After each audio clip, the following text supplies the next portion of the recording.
There's my audience, which is on Zoom. Okay. Let me get this.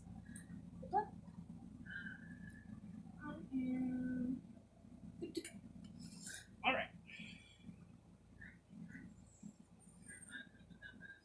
Sorry. Getting stuff set up.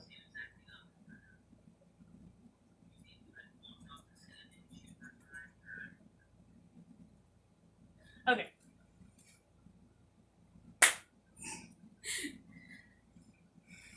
What do you think would happen if we as a human race were given anything that we could ever want? The only limit that we would have is how big our house was. In the 1960s, a scientist by the name of John B. Calhoun did a set of experiments in order to explore this idea. What he found could possibly give insight to what our future as a human race could look like.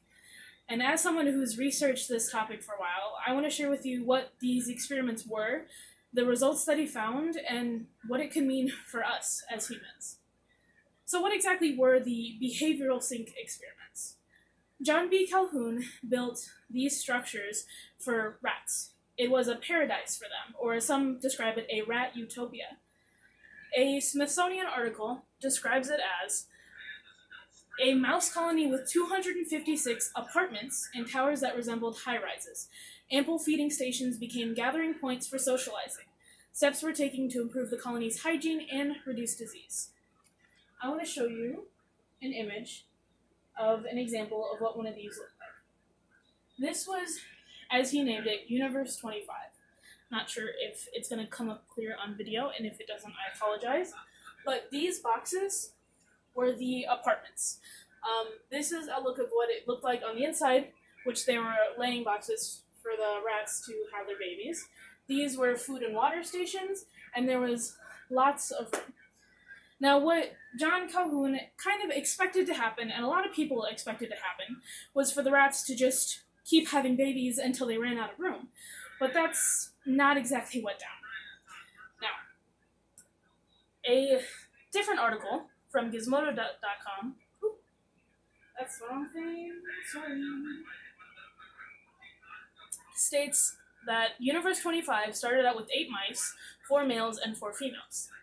By day 560, the mouse population reached 2,200 and then steadily declined back down to unrecoverable extinction. Here's the thing. 2,200 mice is a large number. However, those universes had a lot more room than 2,200. I want to show you another thing, which is a video clip of John B. Calhoun himself talking about kind of what happened in the experiment. 2,500 mice, that is bodies, human bodies, but there are really only about 150 mice in here. Real mice, mice who are in the social square. All the others have been rejected in one way or another.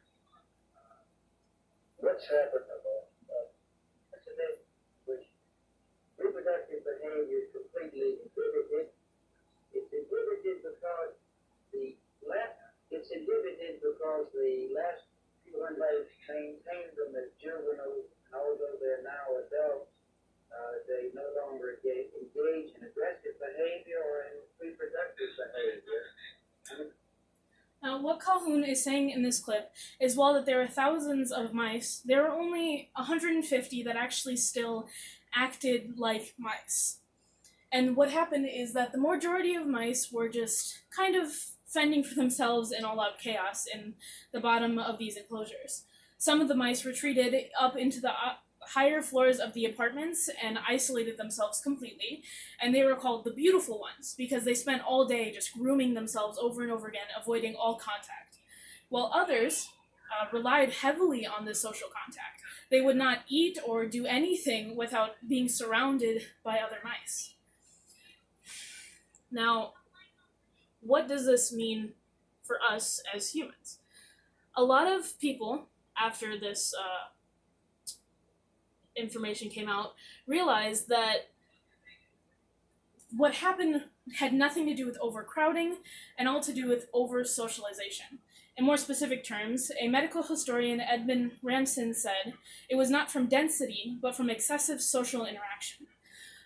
What basically happened is that being constantly covered in other interaction, they developed their own version of what we have called social anxiety.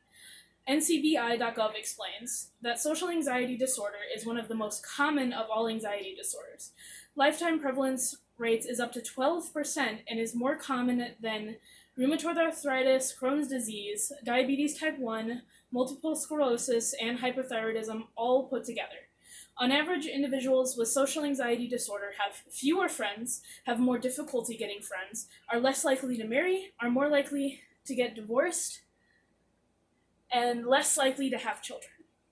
I don't know if you noticed, but this is a lot of the similar behaviors that the mice were showing in the experiments. However, Calhoun was also cited as saying that as humans, we have outlets such as art and music in order for us to cope. These experiments have captivated a lot of minds over the past few decades, and there's a lot of discussion about what it actually means for the human race, if anything. And even though humans may have more ways to cope with our social anxiety, as Calhoun himself puts it, rats and mice, of course, are not perfect models of humans, but the disaster they represent is so compelling that the world cannot wait for proof of every step in the equation. Thank you. Now I gotta come back to my audience. There they are. Clapping. Right.